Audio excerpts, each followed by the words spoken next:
بسم اللہ الرحمن الرحیم۔ حضور صلی اللہ علیہ وسلم فرماتے ہیں، جس کا مفہوم ہے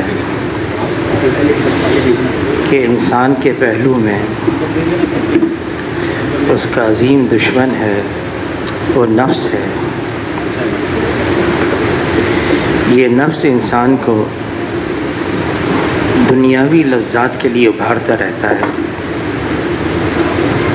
خواہشات کے پورا کرنے کے لیے یہ انسان کوشش کرتا رہتا ہے، اس کو مزہ آتا ہے، لذت ملتی ہے۔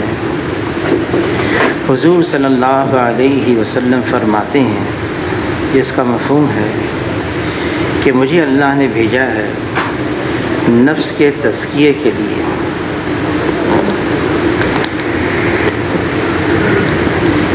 حضور صلی اللہ علیہ وسلم کے مقاصد میں سے ایک یہ بھی تھا کہ انسانوں کے نفس کا تزکیہ کیا جائے۔ دعائیں بتائی ہیں، مختلف انداز کی دعائیں ہیں، اللہ سے مانگا جائے کہ اللہ میری اصلاح ہو جائے، میرے نفس کی گندگی سے میری حفاظت فرما۔ یہ نفس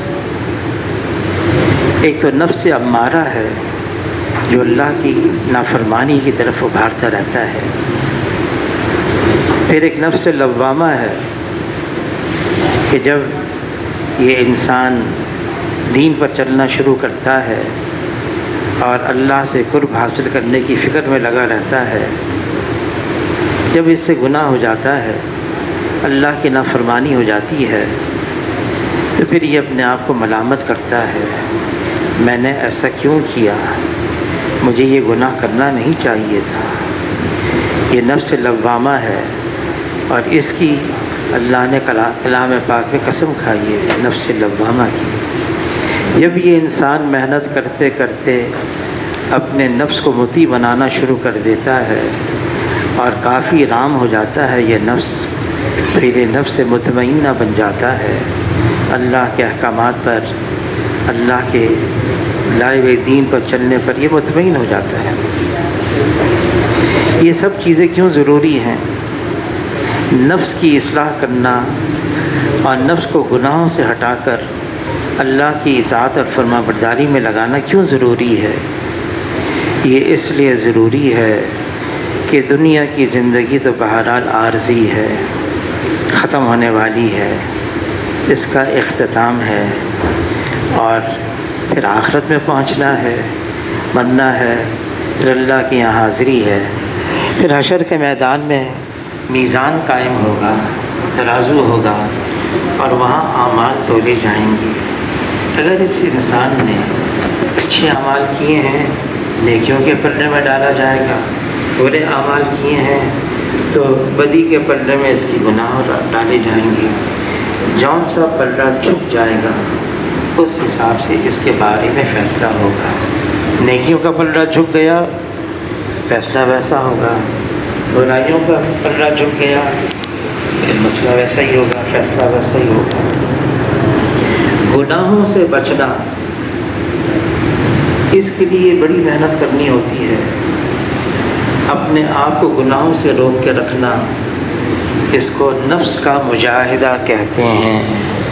مجاہدہ اختیار کرنا، آدمی تو دنیا کے لیے بھی مجاہدہ اختیار کرتا ہے۔ جو کاروبار کر رہے ہیں، دنیاوی مشاغل کے اندر مشغول ہیں، ان کو صبح صبح اٹھنا پڑتا ہے، یا رات کو دیر سے آنا پڑتا ہے، یا ان کی شفٹیں لگتی ہیں۔ ایک دفعہ پنجاب میں تشکیل ہوئی، سردیوں کا زمانہ تھا، تو ایک صاحب عشاء کے بعد کہنے لگے، آج رات میری باری ہے اپنی زمین کو پانی دینے کی۔ کیسے دیں گے؟ کہنے کا بس میں جاگتا رہوں گا، جب 12 بجیں گے تو میں پھر وہ کھول کر اور پانی اپنے زمین کے اندر لے کر آؤں گا۔ ایک سردی کا زمانہ، پانی، کہنے کا نہیں، اس میں بھی مجھے بڑی لذت آتی ہے، میں تو انتظار میں رہتا ہوں میری باری کب آئے گی۔ کیا ہے کہ آدمی جب دنیا کے لیے مشقت اٹھاتا ہے، مجاہدہ اٹھاتا ہے، اس میں بھی اس کو لذت آتی ہے۔ وہ تو لذت کے لیے کر رہا ہے، مزے کے لیے کر رہا ہے۔ میڈیکل کالج میں پڑھ رہے تھے تو ایک پروفیسر صاحب کہنے لگے دن بھر میں تھک جاتا ہوں، شام کو کلینک ہے، بہت تھک جاتا ہوں، برا حال ہو جاتا ہے تھکاوٹ سے، لیکن جب رات کو 2 بجے میں گھر پہنچتا ہوں اور پیسوں کی گڈیاں میں اپنی میز پر رکھتا ہوں، میری ساری تھکاوٹ دور ہو جاتی ہے۔ کیا ہے؟ وہ پیسوں کی محبت ہے۔ مولانا یوسف بن نوری صاحب رحمۃ اللہ علیہ فرمانے لگے آج ہم اللہ کی محبت کی لذت سے ناآشنا ہیں، ہمیں یہ معلوم نہیں کہ اللہ کی محبت کے اندر کیا مزہ ہے۔ ابراہیم علیہ السلام، فرشتوں نے عرض کیا اے اللہ، آپ نے ابراہیم علیہ السلام کو اپنا خلیل بنا دیا ہے، دوست بنا دیا ہے، کیوں بنایا ہے، کیا وجہ ہے؟ تو اللہ تعالیٰ نے فرشتے سے کہا جاؤ آزما کر آ جاؤ، دیکھ لو کہ میں نے اس کو اپنا خلیل کیوں بنایا ہے۔ وہ فرشتہ آیا ابراہیم علیہ السلام کے قریب اور اس نے صرف کہا اللہ۔ ابراہیم علیہ السلام جھوم اٹھے، یہ کس نے اللہ کا نام لیا؟ آس پاس دیکھنے لگے تو دیکھا دور ایک شخص ہے، پوچھا تم نے اللہ کا نام لیا ہے؟ کہا میں نے اللہ کا نام لیا۔ تو ابراہیم علیہ السلام فرمانے لگے اتنا مزہ آیا، اتنی لذت ابراہیم علیہ السلام کو اس نام لینے پر ملی کہ ابراہیم علیہ السلام اتنا زور دینے لگے کہ ایک دفعہ اور اللہ کا نام لے لو۔ اس شخص نے کہا پہلی دفعہ تو ایسے ہی لے لیا تھا، اب بتاؤ کہ میں اللہ کا نام لوں گا تو کیا دو گے؟ تو ابراہیم علیہ السلام نے فرمایا یہ جتنے مال مویشی تمہیں نظر آ رہے ہیں یہ میرے ہیں، یہ سب تم کو دے دیے میں نے، صرف ایک دفعہ اللہ کا نام لے لو۔ اب جو ابراہیم علیہ السلام نے وہ اللہ کا نام سنا، فرشتے نے اللہ کا نام لیا، جو نام سنا اوہو وہ لذت آئی، وہ مزہ آیا ابراہیم علیہ السلام کو۔ تو ابراہیم علیہ السلام فرمانے لگے میں درخواست کرتا ہوں ایک دفعہ اور اللہ کا نام لے لو۔ تو وہ انسانی شکل میں فرشتہ تھا، کہنے لگا ابراہیم علیہ السلام سے اب کیا دو گے؟ مال مویشی تو ختم، سب میرے ہو گئے۔ تو ابراہیم علیہ السلام نے فرمایا میں تمہارا غلام بن جاؤں گا، اپنی ساری آزادی ختم، میں تمہارا غلام بن جاؤں گا، ایک دفعہ اور اللہ کا نام لے لو۔ جب اس نے اللہ کا نام لیا تو اتنا جھوم اٹھے ابراہیم علیہ السلام، وہ لذت آئی، وہ مزہ آیا۔ تو ابراہیم علیہ السلام فرمانے لگے اب تو میں تمہارا غلام ہو گیا، غلام ہونے کی حیثیت سے میں یہ بھی نہیں کہہ سکتا کہ ایک دفعہ اور اللہ کا نام لے لو۔ ہاں میں ساتھ رہوں گا تمہارے، جب تم اللہ کا نام لے لو گے میں سن لوں گا۔ حاجی صاحب، حاجی عبدالوہاب صاحب فرمانے لگے اس وقت ہم اللہ کی محبت سے، اس کی چاشنی سے ناآشنا ہیں۔ گناہوں کی لذت، اس کا کیا مزہ ہے یہ تو ہم جانتے ہیں، لیکن یہ بھی کیا مزہ ہے گناہوں کی لذت، یہ وقتی طور سے ہے۔ حضرت تھانوی رحمۃ اللہ علیہ فرمانے لگے کہ لذت تو وقتی طور سے ہے، ختم ہوگی، گناہ سے فارغ ہو گئے، لذت ختم، لیکن وہ گناہ باقی رہا، نامہ اعمال میں لکھ دیا گیا۔ لیکن دین کی لذت، حضور صلی اللہ علیہ وسلم فرماتے ہیں اس کا مفہوم ہے کہ ایک آدمی ہے، ایمان والا ہے،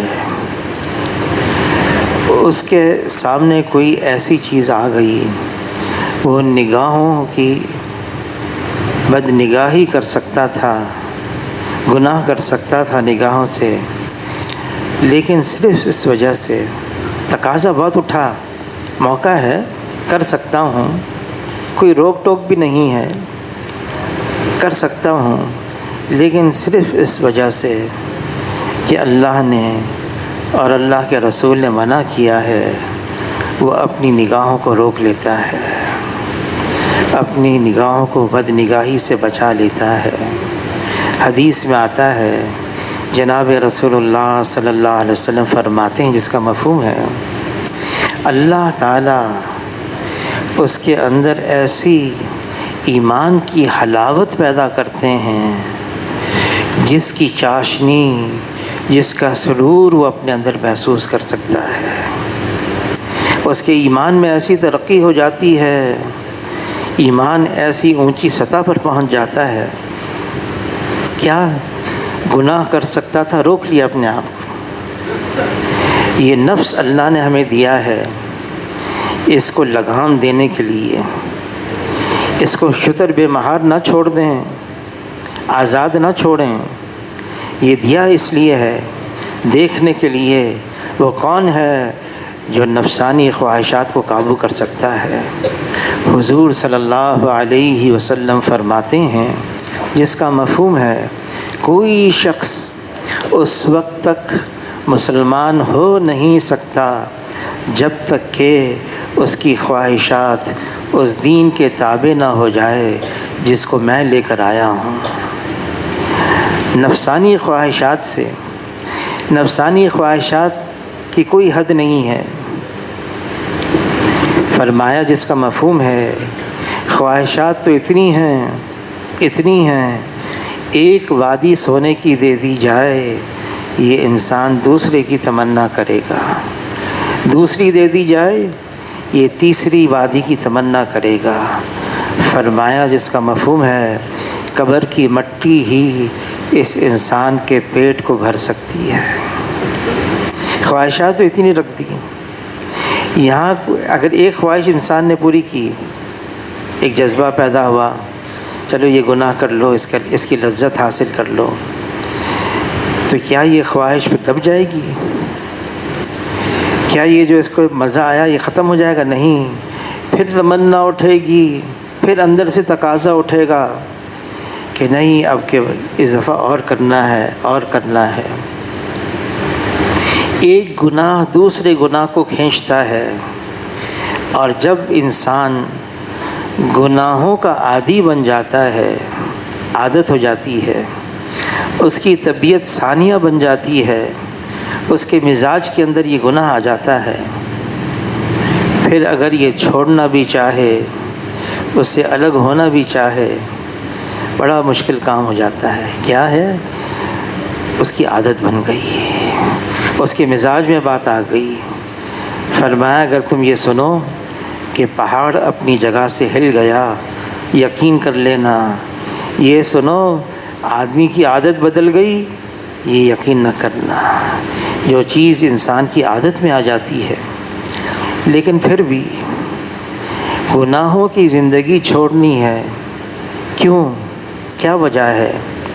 وقتی طور سے لذت تو مل جاتی ہے، وقتی طور سے مزہ تو آتا ہے، لیکن اس کے جو مضر اثرات ہیں، آخرت تو جزا سزا کی جگہ ہے، وہاں تو مکمل طور سے فیصلہ ہوگا آخرت میں، لیکن دنیا کے اندر بھی جو گناہوں کے مضر اثرات ہیں کہ انسان کی زندگی تنگ ہو جاتی ہے، اور چاہے وہ غیر مسلم ہو، بغیر ایمان کے ہو، ایمان والا نہیں ہو، اگر گناہوں کے اندر ہے، خواہشات پر زندگی گزار رہا ہے۔ اس لیے مغربی دنیا کے اندر ان کے یہاں ایسے ادارے بنائے گئے ہیں کہ جس میں نفسانی خواہشات کی مخالفت کی جائے۔ وہ اس لیے کرتے ہیں تاکہ زندگی مطمئن ہو جائے، اطمینان مل جائے، سکون مل جائے، اس کی تلاش میں۔ حضور صلی اللہ علیہ وسلم فرماتے ہیں، جس کا مفہوم ہے نفس کی مخالفت کرنا، نفس کی مخالفت کرنا یہ بہترین عبادتوں میں سے ایک عبادت ہے۔ نفس کا تقاضا اٹھ رہا ہے کہ میں یہ کروں، نفسانی خواہش کو پورا کروں، اور یہ پورا زور لگاتا ہے۔ بعض عادتیں ایسی ہوتی ہیں نہیں چھوٹتی، ایک فرانس کا سربراہ تھا، وزیر اعظم تھا، اور چارلز ڈی گول اس کا نام تھا۔ وہ سگار پینے کی بہت عادت تھی، بڑھاپا آ گیا، وہ تنگ ہو گیا اس عادت سے، سوچنے لگا کیا کروں۔ تو ایک دن دفتر آیا اور دفتر میں اس نے اعلان کیا، آج کے بعد میں سگار نہیں پیوں گا، اعلان کر دیا۔ اور وہ اس پر جم گیا۔ وہ کیا ہے؟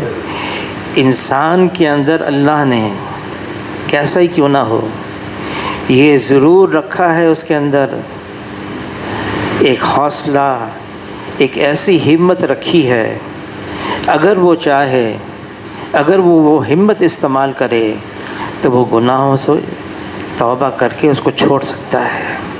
ہر انسان کے اندر یہ رکھا ہے۔ گناہوں کی زندگی۔ ہماری مسجد کی جماعت تھی، امریکہ تشکیل ہوئی، وہاں ایک یونیورسٹی، سن فرانسسکو کی یونیورسٹی، وہاں پر ایک مدینہ منورہ کا طالب علم تھا، اب تو ماشاءاللہ وہ واپس مدینہ منورہ میں آ گئے، انجینئر ہیں، طالب علم تھا وہاں پر اس زمانے میں۔ تو وہ کہنے لگا کہ ایک شہزادہ آیا ہے، امارات کا ہے، اور چونکہ ہم اکٹھے رہتے ہیں، عرب ہیں، مسلمان ہیں، وہ ہمارے ساتھ نہیں رہتا، وہ ان غیروں کے ساتھ رہتا ہے، انہی کے ہاسٹل میں رہتا ہے۔ تو اب ایسا نہ ہو کچھ عرصے کے بعد وہ گم ہو جائے، ہم سے ہاتھ سے نکل جائے، اس کے پاس چلنا ہے۔ تشکیل ہو گئی، جماعت بنی، میں بھی اس جماعت میں تھا، کچھ مقامی ساتھی تھے اس یونیورسٹی کے، ہم گئے۔ اچھا، راستے میں ہمیں ان کے کچھ پروفیسر مل گئے، تو پروفیسروں نے ہمیں روکا، تو انہوں نے جو ہے دیکھ کر کہنے کا ٹھہر جاؤ۔ تو انہوں نے کہا ہم یہاں پر پروفیسر ہیں کمپیریٹیو ریلیجن کے، مختلف مذاہب کے ہم یہاں پر پروفیسر ہیں۔ کہنے کا آپ کے چہرے دیکھ کر ہم بتاتے ہیں آپ کس کس ملک کے ہیں۔ چہرے دیکھ کر مجھے چہرہ دیکھا، اس نے کہا تم ایران کے ہو، کسی اور کو کہا کہ تم کے فلاں کے، سب غلط بتایا اس نے۔ پھر خیر ہم نے بتا دیا، بہت دیر تک وہ ہم سے بات کرتا رہا، پھر نکلے آگے، اس کمرے پر پہنچے، اس ہاسٹل میں پہنچے، وہاں ہاسٹل کو ڈومیٹری کہتے ہیں، ڈوم کہتے ہیں۔ تو وہاں اس کمرے میں پہنچے، اس شہزادے کا نام خالد، دروازہ دستک دیا ہم نے، تو وہاں اس کا جو روم پارٹنر تھا، امریکن تھا، انگریز تھا، گورا تھا، اس نے دروازہ کھولا، اور وہاں زمانے میں بہت چھوٹی چھوٹی شارٹ پینٹس پہنتے تھے، وہ پہنی ہوئی اس نے باہر نکلا، اور ہمیں دیکھ کر ذرا گھبرا گیا، کون ہو کیا ہو، تعارف کروایا، کہ ہم خالد سے ملنے آئے ہیں۔ کس سلسلے میں؟ کہ ایسے ہی مسلمان ہیں، ہم بھی مسلمان ہیں، دین کے سلسلے میں۔ کہ ٹھہر جاؤ، وہ پڑھ رہا ہے، میں پہلے اسے اجازت لوں۔ وہ اندر گیا، کہاں اندر آ جائے، اندر گئے ہم، اب وہ خالد کے پاس ہم بیٹھے، وہ بھی بیٹھ گیا۔ اب چونکہ اس کی ٹانگیں ساری ننگی تھیں، اس نے کیا کیا، تولیہ لے کر اپنے ٹانگیں، یہ ہمارا اس نے احترام کیا۔ تو وہ سننے لگا، ہم نے بات شروع کی، بات یہاں سے شروع کی، دیکھو دنیا کی زندگی عارضی ہے، ختم ہونے والی ہے، اصل تو آخرت کی زندگی ہے۔ باتیں کرتے رہے، تو وہ امریکن جو تھا، سفید فام نوجوان، کہنے لگا تمہاری یہ باتیں بالکل ہمارے مذہب کی طرح سے ہیں، your talk is just like Christianity. پھر کہنے لگا، مجھ سے پوچھنے لگا آپ کہاں سے آئے ہیں؟ میں نے کہا میں پاکستان سے آیا ہوں۔ کتنا عرصہ ہوا یہاں آئے ہوئے؟ میں نے کہا 2.5 مہینے ہوئے ہیں، مختلف جگہوں سے ہوتے ہوتے ہم یہاں پر آ گئے ہیں، کیلیفورنیا میں۔ تو کہنے لگا یہاں پر کسی سپر اسٹور میں گئے ہیں آپ؟ بڑے بڑے اسٹور ہوتے ہیں۔ میں نے کہا گیا ہوں۔ کہ کیسے گئے ذرا بتاؤ تو صحیح۔ تو میں نے کہا وہاں سے گاڑی لی اور دکان کے اندر داخل ہوئے، بڑے بڑے ہال، اور وہاں پر گلیاں بنی ہوئی ہیں، اور جو چیز چاہیے وہاں سے لے لیا، اپنی گاڑی میں ڈال دیا۔ کاؤنٹر پر آئے، عورتیں بیٹھی ہوئی ہیں، انہوں نے کمپیوٹر سے دکھایا، اور اس نے پھر بل پیش کیا، یہ اتنے پیسے ہو گئے، پیسے دے دیے، لے لیے۔ کہاں وہ امریکن نوجوان کہنے کا ہاں، کہنے کا یہاں کسی بھی سپر سٹور پہ چلے جائیں، آپ جو مرضی آئے لے لیں، آپ کو ہر چیز مل جائے گی۔ آپ کو سبزی چاہیے، گوشت چاہیے، اسٹیمپ پیپر چاہیے، اسٹیمپ چاہیے لگانے کے لیے، خط، آپ کو ہر چیز مل جائے گی۔ انگریزی میں کہنے لگا every thing is available in any of the stores of the United States. یہاں کے دکانوں میں، اسٹور میں ہر چیز مل جائے گی آپ کو، ایکسیپٹنگ ٹو تھنگس، دو چیزیں یہاں نہیں ملتی ہیں کسی دکان میں، کسی اسٹور میں، امریکہ کے کسی دکان اسٹور میں دو چیزیں نہیں ملتی ہیں۔ متوجہ ہو گئے بھی کیا ہے وہ دو چیزیں کون سی ہیں جو نہیں ملتی ہیں؟ تو وہ کہنے لگا، ایک انگریزی میں کہنے لگا one is peace of mind and the other is contentment of heart, دل کا اطمینان، ذہن کا سکون، یہ امریکہ کے کسی دکان میں نہیں خریدا جا سکتا، ملتا ہی نہیں ہے۔ تو غسان جو مدینہ منورہ کا رہنے والا میرے ساتھ دلیل بن کے گیا تھا، رہبر، وہ کہنے لگا کہ میں اسی یونیورسٹی میں پڑھتا ہوں، انجینئرنگ پڑھتا ہوں، لیکن یہاں کے لوگ اس طرح سے بات نہیں کرتے جیسے تم بات کر رہے ہو، تمہارے ذہن میں کوئی چیز ہے؟ اس نے کہا ہاں ہے۔ اس نے کہا چند ہفتے ہوئے ہمارے یہاں ایک مشہور گانا گانے والا تھا، مشہور اور ملٹی ملینئر، کروڑ پتی، جیسے ہم جہازوں کی فلیٹ ہوتی نا، PIA کی ہے، دوسری ہے، کہ اس کی اپنی ذاتی جہاز کی ایک فلیٹ تھی، ہوائی جہازوں کی، ہر چیز اس کے پاس تھی، لیکن اس نے ابھی جوان ہی تھا، اس نے خودکشی کر لی، اور اس کی جیب سے ایک پرچہ نکلا، اور اس پرچے پہ انگریزی میں لکھا ہوا تھا I'm dying a lonely man، میں تنہائی کی موت مر رہا ہوں۔ اس جملے کو اخباروں میں، میگزینز میں، پیریوڈیکلز میں، ہر جگہ اس کا تجزیہ کیا جا رہا ہے۔ ایک آدمی اتنا مالدار، ساری چیزیں اس کے پاس تھیں، وہ یوں کیوں کہہ کر گیا میں تنہائی کی موت مر رہا ہوں، خودکشی کر لی؟ اس کے اندر کیا چیز کی کمی تھی؟ اور سب جو تجزیہ کرنے والے اس نتیجے پر پہنچے، اس کے پاس سب چیزیں تھیں، دو چیزیں نہیں تھیں، ذہن کا سکون نہیں تھا، دل کا اطمینان نہیں تھا۔ اب جس سے ہم بات کرنے گئے تھے، عرب خالد، وہ بھی سن رہا تھا یہ ساری باتیں، اس نے فوراً قرآن کی آیت پڑھی، الا بذکر اللہ تطمئن القلوب، دلوں کا اطمینان صرف اللہ کے ذکر میں ہے، اللہ کے تعلق میں ہے۔ آج ہم گناہوں کے اندر جو لذت حاصل کرنا چاہ رہے ہیں، خواہشات کو پورا کر کے مزے لینا چاہ رہے ہیں، اس لیے مزے لینا چاہ رہے ہیں کہ دل کو اطمینان ہو جائے، خوشی مل جائے۔ یہ تو اللہ فرما رہے ہیں دیکھو اطمینان صرف اللہ کے قرب اور تعلق میں ہے، جو ساری کائنات کا خالق اور مالک ہے، جو ساری کائنات کا نظام کا چلانے والا ہے، اگر اس سے لو لگا لیا، اس سے تعلق جوڑ لیا، دل میں اطمینان آ جائے گا۔ انسان دیکھتا ہے اپنے باہر کی چیزوں کو، شاید یہاں، شاید یہاں، شاید یہاں سے کام بن جائے، یہاں سے شاید زندگی بن جائے، یہاں سے شاید سکون مل جائے، یہاں سے شاید کامیابی مل جائے۔ وہ تو اللہ نے ہمارے اندر ہی رکھا ہوا ہے۔ اگر دل کا تعلق اللہ کی ذات سے جڑ گیا، اور اللہ تعالیٰ دور نہیں ہیں، وہ تو شہرک سے بھی قریب ہیں، اور اللہ تعالیٰ بڑے قدردان ہیں، بہت قدردان۔ جو صرف اللہ کا نام لیتا ہے، چاہیے تو یہ تھا کہ اللہ تعالیٰ یہ شرط رکھ لیتے کہ میرا نام صرف عظمت سے لیا جائے، 7 سمندروں کے پانی سے زبان کو دھو کر پھر نام لیا جائے؟ اللہ نے ایسا نہیں کیا۔ کوئی اللہ کا نام لے لے، کوئی کبھی محروم نہیں رہے گا، بے دلی سے نام لے لے۔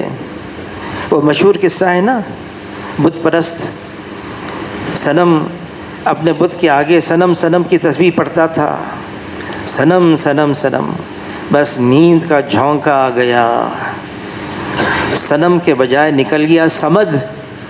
اسی پر اللہ نے لبیک فرما دیا، فرشتے کو حکم دیا جاؤ اس کے سینے کو ایمان اور ہدایت کے نور سے بھر کر آؤ۔ یا اللہ، اس نے تو نیند میں کہہ دیا صمد، وہ تو صنم کہہ رہا تھا۔ فرمایا یہی فرق ہے صنم اور صمد میں۔ صنم نہ جاگتے ہوئے کسی کی سنے، نہ سوتے ہوئے کسی کی سنے۔ صمد کو اگر کوئی سوتے ہوئے بھی پکار لے، صمد اس کا بھی جواب دیتا ہے۔ کوئی ایک دفعہ کہتا ہے یا اللہ، جواب دیتے ہیں لبیک یا عبدی، لبیک یا عبدی، لبیک یا عبدی، میں حاضر ہوں میرے بندے۔ وہ ایسا قدردان ہے جو صرف مجمع میں اللہ کا نام لیتا ہے، اللہ فرشتوں کے مجمع میں اس کا نام لیتے ہیں۔ کوئی چپ کے دل میں اللہ کا نام لیتا ہے، پھر اللہ بھی چپ کے دل میں اس کا نام لیتے ہیں۔ حدیث میں آتا ہے جو اللہ کا ہے پھر اللہ اس کے ہیں۔ اللہ کے ساتھ تعلق جوڑنا کوئی مشکل نہیں ہے، بس آدمی کو ارادہ کرنا ہوتا ہے، عزم کرنا ہوتا ہے، اے اللہ میں تیرا بن کر زندگی گزاروں گا۔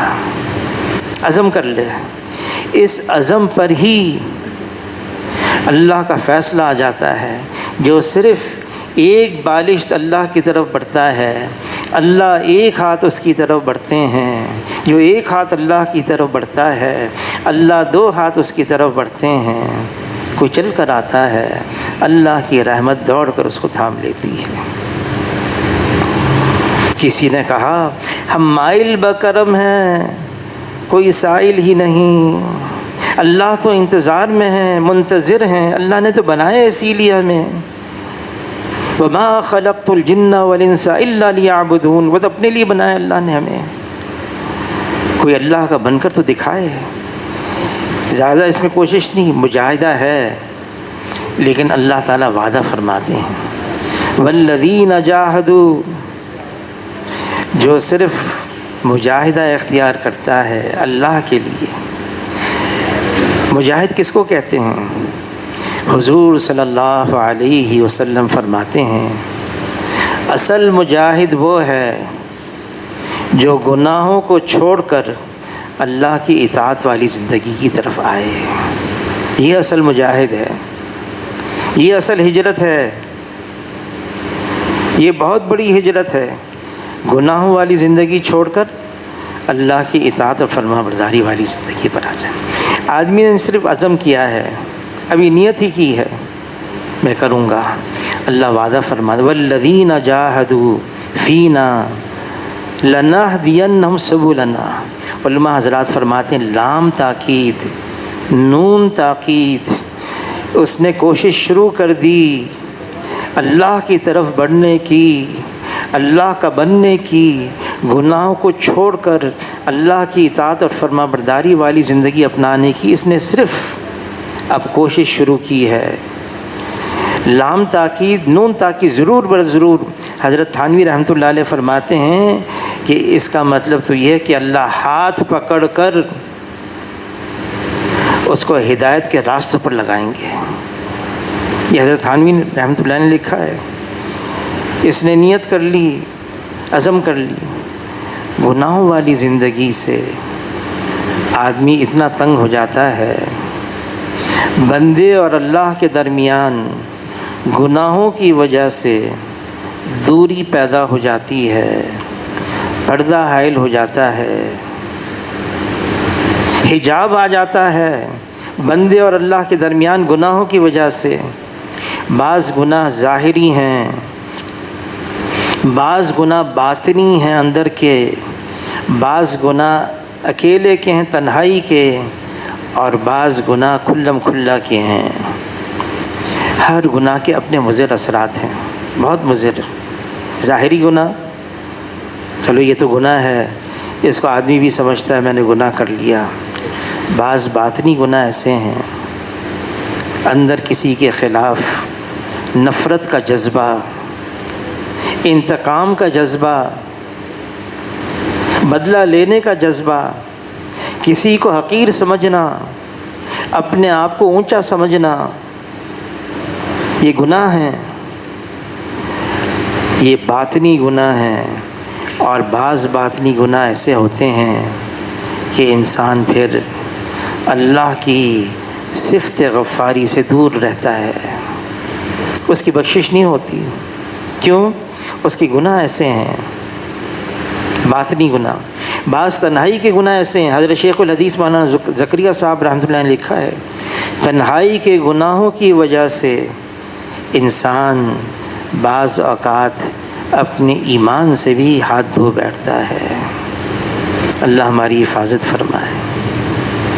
تنہائی کے گناہ، آدمی سمجھتا ہے میں دروازہ بند ہے، میں اکیلا ہوں، کون دیکھ رہا ہے؟ اللہ تو دیکھ رہے ہیں، یہاں تک کہ دل میں کیا خیالات ہیں، کیا جذبات ہیں، اس سے بھی اللہ خوب واقف ہیں، باخبر ہیں۔ یہ انسان کیا چاہتا ہے، اس کے کیا جذبات ہیں، اللہ جانتا ہے۔ لیکن پھر بھی مایوسی نہیں ہے، نا امیدی نہیں ہے۔ اس امت کے لیے اللہ نے بہت بڑا فضل فرمایا جس کا مفہوم ہے جب تک حضور صلی اللہ علیہ وسلم و نفس نفیس اس امت کے اندر موجود رہیں گے، یا جب تک یہ امت استغفار کرتی رہے گی، اللہ کا کوئی عمومی عذاب اس امت پر نہیں آئے گا۔ جو استغفار کو لازم قرار دیتا ہے، خوب استغفار کرتا ہے، حضور صلی اللہ علیہ وسلم فرماتے ہیں اللہ تعالیٰ ہر ضیق سے، ہر تنگی سے، ہر ہم سے، ہر غم سے اس کے لیے راہیں نکالتے ہیں، اور ایسی جگہ سے روزی عطا فرماتے ہیں جہاں سے اس کو وہم و گمان بھی نہیں ہوتا۔ اچھا، آدمی بعض اوقات استغفار بھی کرتا ہے، توبہ بھی کرتا ہے، عزم بھی کرتا ہے، گناہ بھی چھوڑنا چاہتا ہے، واقعی چھوڑنا چاہتا ہے، نہیں چھوٹتی۔ اب کیا کرے؟ حضور صلی اللہ علیہ وسلم نے علی رضی اللہ تعالیٰ عنہ کو دعا سکھا دی، امت کو بتانے کے لیے، دیکھو نہیں چھوٹ رہی، گناہ نہیں ہٹ رہے، مزاج سے جدا نہیں ہو رہے، اللہ تو ہے، اللہ سے مانگو۔ کیا دعا سکھائی؟ اللہم ارحمنی بترک المعاصی ابدا ما ابقیتنی، اے اللہ اپنی رحمت کی چادر ڈھانپ دے، میں ہمیشہ کے لیے گناہ کرنا چھوڑ دوں۔ فرمایا مانگو اللہ سے، حشر کے میدان میں اللہ ہم سے کہیں گے، پوچھیں گے مجھ سے بھی مانگا تھا، کیوں نہیں مانگا مجھ سے؟ اللہ تو دینے کے لیے تیار ہیں، ہم ایسا مانگیں اللہ سے کہ اللہ ہمیں دے دیں، عطا فرما دیں۔ حاجی صاحب فرمانے لگے، حاجی عبد الوہاب صاحب، دیکھو ایک تو مانگنا یہ ہے جو دے اس کا بھی بھلا، جو نہ دے اس کا بھی بھلا۔ کسی نے حضرت تھانوی کے سامنے ایک شعر پڑھا، بخشے زہے قسمت نہ بخشیں تو شکایت کیا، تسلیم خم ہے جو مزاج یار میں آئے۔ حضرت تھانوی رحمۃ اللہ علیہ نے فرمایا اس شعر کو بدلو، اس میں اللہ سے استغنا ہے، اس کو یوں پڑھو، بخشے زہے قسمت نہ بخشے تو کروں زاری، کہ کیوں بندے کی یہ خواری مزاج یار میں آئے۔ حاجی صاحب فرمانے لگے مانگنا تو یہ ہوتا ہے جیسے بچہ ماں سے مانگتا ہے، دے دے دے دے، ماں اس کو مارتی ہے، اب وہ چمٹا ہوا ہے ماں سے، اس کو اپنے سے ہٹاتی ہے، پھر بھی کہتا ہے دے دے دے دے، وہ جان نہیں چھوڑتا، تو ماں ہوتی ہے لے اور دے دیتی ہے۔ لیکن اللہ کیسے دیتے ہیں؟ جب کوئی بندہ مانگتا ہے، عاجزی کرتا ہے، مانگنا اتنا پسند آتا ہے، اللہ فرشتوں سے فرماتے ہیں ذرا ٹھہر جاؤ، اس کا مانگنا مجھے پسند ہے، دے دیا یہ کہیں ایسا نہ ہو کہ مانگنا چھوڑ دے، مانگنا پسند ہے اس کا، یہ مانگتا رہے، جب کچھ دیر مانگتا ہے، مانگتا رہتا ہے، پھر اللہ اس کو عطا فرما دیتے ہیں۔ وعدہ کیا ہے، حکم یہ ہے مانگو مجھ سے، پھر اللہ کا وعدہ ہے مانگو گی تو دوں گا۔ اللہ دیتے ہیں، ضرور دیتے ہیں، چاہے دیر سے دیں لیکن دیتے ضرور ہیں۔ گناہوں والی زندگی چھوڑنی ہوگی، کیوں؟ دنیا کی زندگی تنگ ہو جاتی ہے، بہت پریشانی والی زندگی، مضر اثرات ہیں۔ علی رضی اللہ تعالیٰ عنہ فرماتے ہیں نہیں نازل ہوتی کوئی بلا مگر بسبب گناہ کے، اور پھر فرماتے نہیں ٹلتی کوئی بلا مگر بسبب توبہ کے۔ گناہ ہو گیا فوراً توبہ کریں، یہ توبہ استغفار تریاک ہے گناہ کا۔ علی رضی اللہ تعالیٰ عنہ فرماتے ہیں میں نے ابو بکر رضی اللہ تعالیٰ عنہ جو سچوں کے سچے ہیں، انہوں نے حضور صلی اللہ علیہ وسلم سے یہ بات سن کر مجھ تک پہنچائی، اگر گناہ ہو جائے وضو کرو، نماز پڑھ لو، اللہ سے معافی مانگ لو، یہ عمل اس گناہ کا کفارہ بن جائے گا، وہ گناہ معاف ہو جائے گا، اس کے بدلے نیکی لکھی جائے گی۔ ترغیب دی ہمیں مانگو معافی اللہ سے، گناہوں والی زندگی چھوڑنی ہے، نہیں چھوڑتی پھر بھی اللہ سے مانگو۔ ایک شخص ملتزم پر چمٹا ہوا دعا مانگ رہا ہے، اے اللہ بخش دے، اے اللہ بخش دے، اے اللہ، اچھا اس دفعہ تو بخش دے، اگلی دیکھی جائے گی۔ کیا مطلب ہے؟ ابھی تو بخش دے لیکن نیت پکی ہو آئندہ نہیں کروں گا۔ جب پکا عزم ہوتا ہے نا وہ توبہ میں شمار ہوتا ہے، لیکن آدمی اس ڈر سے کہ میں نے پہلے بھی پکا عزم کیا ٹوٹ گیا، پکے عزم کے ٹوٹنے کے خوف سے آدمی پکا عزم نہ کرے، یہ کوئی عقل مندی کی بات نہیں ہے۔ جب اس نے پکا عزم کر لیا نہیں کروں گا، اللہ کے یہاں لکھا گیا، اس نے توبہ کر لی، اس کا عزم پکا تھا، ٹوٹ گیا کوئی بات نہیں، پھر توبہ کر لے۔ کسی نے کہا بازا ہراچ ہستی بازا، گر کافر و گبرو بت پرستی بازا، این درگاہ ما درگاہ نومیدی نیست، گر صد بار توبہ شکستی بازا۔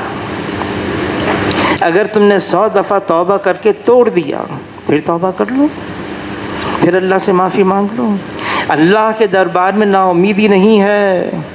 وہ کتنی مشہور ہے بات کہ جب بندہ توبہ کر کے اللہ سے معافی مانگتا ہے تو اللہ تعالیٰ فرشتوں کو بلا کر فرماتے ہیں دیکھو میرا بندہ ہے، اس سے گناہ ہو گیا، مجھ سے معافی مانگ رہا ہے، اس کو یقین ہے اس کا کوئی پوچھنے والا، جبھی تو معافی مانگ رہا ہے،